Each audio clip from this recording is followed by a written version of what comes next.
तो स्वागत है दोस्तों आपका वर्ल्ड वॉर हल्क के 4th एपिसोड में। लेकिन अगर आपने इससे पहले के 3 एपिसोड्स नहीं देखे हैं तो जाके अभी देख लीजिए, लिंक डिस्क्रिप्शन में। और अगर चैनल पर नए हैं तो चैनल को सब्सक्राइब करके बेल आइकन जरूर प्रेस कर दीजिएगा ताकि हमारी सारी वीडियोस की नोटिफिकेशन आप तक पहुंचती रहे और आप ऐसे ही कॉमिक हिंदी एक्सप्लेनेशन वीडियो को देखते रहें। तो चलिए शुरू करते हैं आज की हमारी ये वीडियो।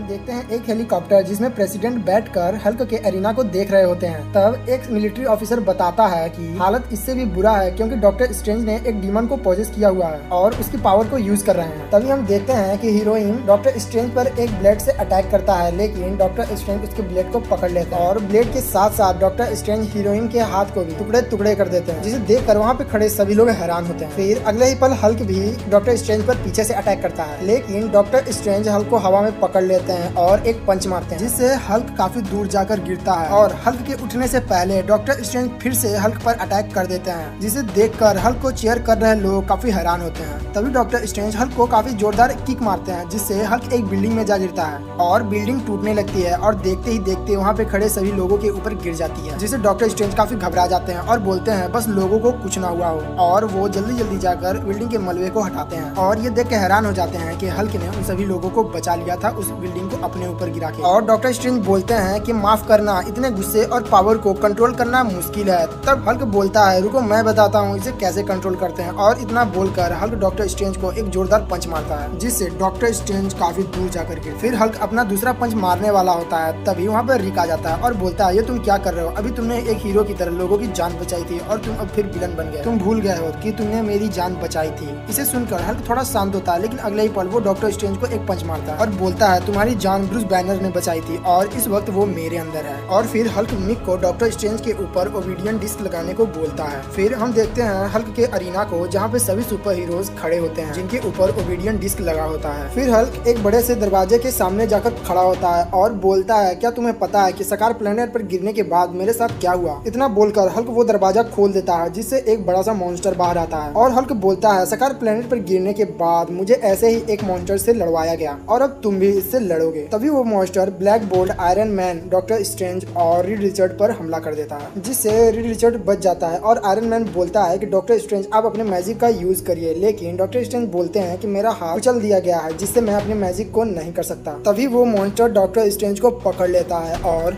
फिर आयरन मैन एक ब्लेड उठाता है और उस ब्लेड से मॉन्स्टर के एक हाथ को काट देता है, जिससे मॉन्स्टर बड़ी जोर से चिल्लाता है। और फिर हम तभी देखते हैं कि ब्लैक बोल्ट ने उस मॉन्स्टर के सिर में एक ब्लेड घुसा दिया था, जिससे वहीं पे मॉन्स्टर मर जाता है। जिस पर हल्क बोलता है बहुत अच्छा, लेकिन क्या तुम्हें पता है कि सकार प्लेनेट पर मेरे साथ दूसरे दिन क्या हुआ था? और फिर हल्क एक बॉक्स खोलता है जिसमें बहुत सारे हथियार बाहर आते हैं और वो बोलता है कि दूसरे दिन हमें ग्लेडिएटर फाइट के लिए भेजा गया, जहां हम एक दूसरे से लड़ रहे थे और अब तुम भी लड़ोगे। जिस पर रीड रिचर्ड बोलता है कभी नहीं। और फिर इलोई डिस्क कंट्रोलर को यूज करती है, जिसे उन चारों को बड़ी जोर से झटका लगता है और अगले ही पल वो चारों अपनी अपनी ब्लेड उठा लेते हैं। और फिर हम देखते हैं सेंट्री को, जो कि अपने घर पर था और वो उन बातों को सोच रहा था जो कि आयरन मैन ने उससे कहा था, जिसमें आयरन मैन सेंट्री को बोलता है कि तुम हमारी हेल्प करो या ना करो ये तुम्हारी मर्जी है, लेकिन तुम्हारे बिना हम हार जाएंगे। तुम अपनी पावर से डर रहे हो जिससे अनकंट्रोल होके लाखों लोग की जान जा सकती है, लेकिन एक बात याद रखना, अगर तुमने हमारी हेल्प नहीं की फिर भी लाखों लोगों की जान जाएगी। फिर हम देखते हैं doctor strange, black bolt, iron man और रीड रिचर्ड को, जो कि ओबिडियन डिस्क की वजह से एक दूसरे के ऊपर टूट पड़े थे और एक दूसरे की जान लेने की कोशिश कर रहे थे। और फिर डॉक्टर स्ट्रेंज अपनी पावर का यूज करते हैं, जिससे वहाँ पर आग लग जाती है, लेकिन हाथ कुचले जाने की वजह से वो उसे कंट्रोल नहीं कर पाते हैं और वो वहाँ पे अचानक से आग बढ़ जाती है, जिसमें आयरन मैन और ब्लैक बोल्ट जलने लगते हैं। और फिर हम देखते हैं रीड रिचर्ड आयरन मैन पर अटैक कर रहा होता है और आयरन मैन अपने आप को बचाने के लिए एक शील्ड के पीछे छुपा था। और फिर आयरन मैन बोलता है तुम कर सकते हो, और इतना बोलते ही वो फायर बोलता है, जिससे हल्क के एक गार्ड ने हल्क के ऊपर लेजर फायर करता है, जिससे हल्क बच जाता है और सोच में पड़ जाता है। इस बात पे इलोई बोलती है कि इसने हमारे गार्ड को कंट्रोल कर रखा है और ये भी बोलती है अगर तुम्हें ऐसा ही खेलना है तो ठीक है, अब तैयार हो जाओ। और फिर अगले ही पल वो गार्ड रीड रिचर्ड के ऊपर फायर करता है, जिससे रीड रिचर्ड बचते हुए आयरन मैन पर कंटिन्यू अटैक करता है और आयरन मैन के हाथ से शील्ड छूट जाती है। अब रीड रिचर्ड अपना फाइनल अटैक करने वाला होता है और जिसे देखकर वहाँ पे खड़े सभी सिविलियंस चिल्लाते हैं उसे मार दो, जिसके गूंज से सारा हरीना भर जाता है। फिर इलोई बोलती है अगर हमारे राजा ने अंगूठे को ऊपर किया तो ये इसकी जान बच जाएगी, लेकिन अगर इन्होंने अंगूठे को नीचे किया तो ये जान से जाएगा। इधर सेंट्री भी हल्क के डिसीजन के लिए रुका हुआ था और तभी हम देखते हैं हल्क ने अंगूठे को नीचे कर दिया और इसे देखकर सेंट्री तुरंत अपने घर से निकलता है और बोलता है अब समय है भगवान बनने का।